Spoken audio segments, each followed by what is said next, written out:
topic number 1 today. This is going to come to us from Stripe. Greetings, John. I've been a bit confused about Kang the Conqueror being the bad guy in Ant-Man, since that seems like a small film to have the next big bad of the MCU show up in. Then I read this morning that we're now saying different Kang variants will appear in different movies.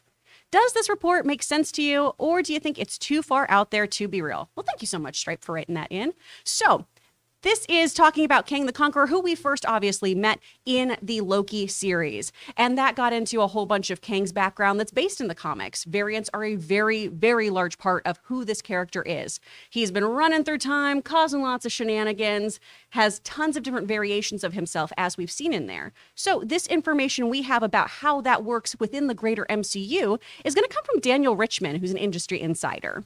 So this says, a new report suggests Loki supervillain Kang the Conqueror will return several more times throughout the Marvel Cinematic Universe. Industry insider Daniel Richman recently offered an explanation for why Kang the Conqueror is set to appear as the villain in Ant-Man and the Wasp: Quantumania. He stated, quote, "There will be different variants of Kang appearing in multiple MCU projects. That's the point. Kang is ultimately killed by Sylvie in Loki. Spoilers if you haven't seen it. But not before he tells her that he will see her soon, indicating the return of his evil counterparts. Majors himself later confirmed that Kang in Loki is different from the one that'll appear in Ant-Man 3. Quoting, "The character is different, so you move a different way. My psychology has shifted because of the character. He's just a different guy." And that, of course, comes from our friends over at CBR, so thank you so much. So that sort of explains a bit more about Kang. Like I was saying, right, in the comics, it's a really, really big part of him that he has these different variations of himself. And there's basically a prime Kang who controls everyone as the ringleader of these various Kangs. In addition to this, we also have one variant who's Iron Lad. He's a member of the Young Avengers who kind of takes on that Iron Man sort of mantle, right? And kind of avoids his villainous future, basically, by joining the Young Avengers. So there's a lot of different opportunities here for him. So Iron Lad is a Kang? Like a version of... Yeah, he's a Kang. I'm clueless about it. That sounds very interesting now. It's really cool stuff. It's epic and Shakespearean in nature, right? Of like, oh, your destiny, is it forged by you or is it predetermined? Which is a big theory or concept in Marvel right now. And when you deal with like multiple versions of the same person, it could get really annoying. Oh, which absolutely. I hope they don't annoy me too much. But Jonathan Majors, he's great. I mean, incredible. If he plays all the different versions of Kang, I'm welcome to that. He does a good job, and he's a great actor. So absolutely. And that's what it seems like it's going to be right now too. And every time you mess with time and portals and things like that,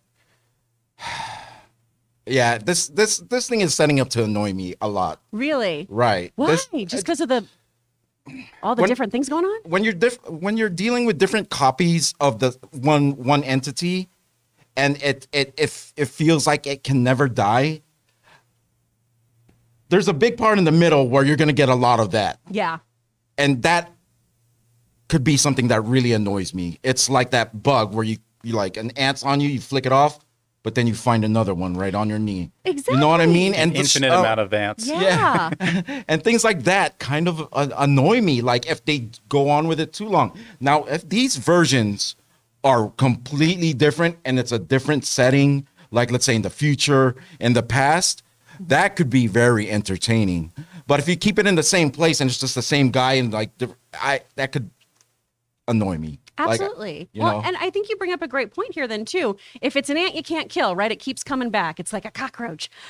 You really, really kind of deflate the stakes here then. Because if no one is permadead in a universe, which is a very big issue I find in a lot of comic properties, then you take away all the stakes because people need to have life and death situations. Villains need to rise and fall in order for people to be really, really invested in a story. And that's the consequence with involving time travel and things like that in a villain, where you can do that or you can kill people. I am very excited for Jonathan Majors. If these characters, Kangs, are completely different and he plays all of them, wow, we're gonna see the range on this dude. Yeah. And I can't wait to see that because I believe he can do it. He can pull it off. He's going to be Oscar Isaac.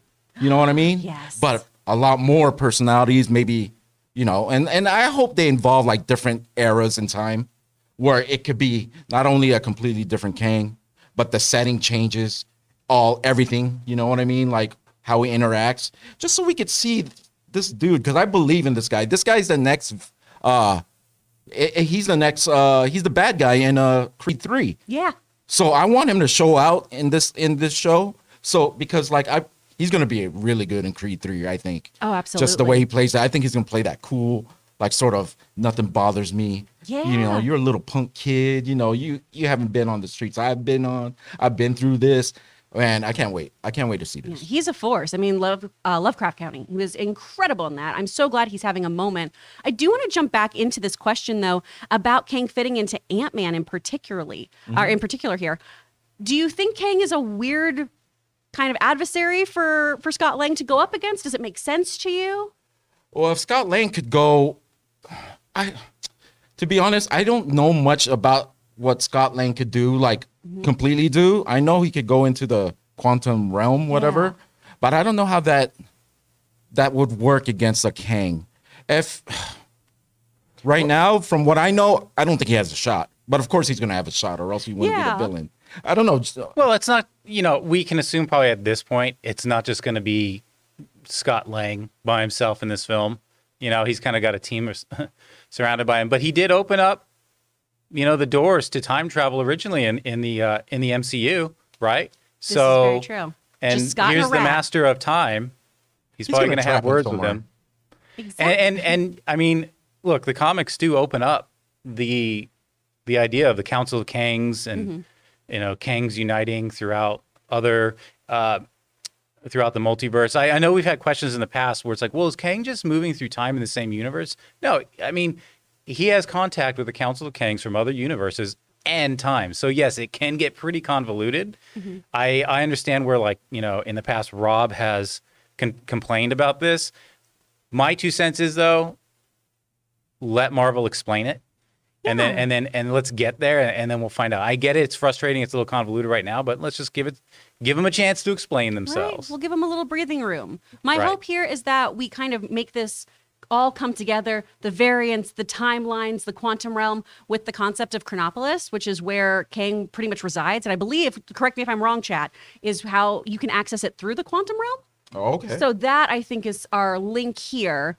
You tell me if I'm wrong here, though, you guys. I make mine Marvel, but a lot of the deep cuts I'm not as familiar with. All I know is you know, as soon as it's done, let's close it up. I want it all closed. I don't want all these possibilities to like boggle my mind. It's like, you know, like you said, there's no consequence, and we need consequence eventually. There is no end to the MCU now, Ray. It's an infinite loop of MCU for the rest of our forever and ever. Well, guys, the question is up for you, though. How do you think that Kang is going to fit into the greater MCU? Is he the next big bad? Are we going to see multiple versions of him, all played by majors? What are your thoughts? Jump down below and let us know. Guys, we want to take a minute and thank the sponsor of this video, ExpressVPN. Now, you guys have all already heard about ExpressVPN. I've talked about it a number of times in my videos. It's the best way to protect your privacy online and to give you that security online that we all need. And there's another practical reason why viewers of this show love using ExpressVPN. Take Netflix, for example. You see, thousands of shows on Netflix are only available outside of the US, so you need to change your country if you want to access them, and ExpressVPN lets you do just that. Because what the ExpressVPN app does is it encrypts your data and reroutes it through server locations of your choice. This not only protects your data, but it also lets you control which country you want Netflix to think that you're in. ExpressVPN lets you choose from over 90 different countries, so every time you run out of stuff to watch, you can just fire up the app on your laptop or smart TV, switch your country, and hit connect. And once you refresh your page, you'll get a brand new selection of shows. It's just that simple. And those reasons and many more is why ExpressVPN is the #1 rated VPN provider by publishers like TechRadar and The Verge. So guys, visit expressvpn.com/Campea right now and get 3 extra months of their service for free. That's expressvpn.com/Campea. Go to expressvpn.com/Campea to learn more.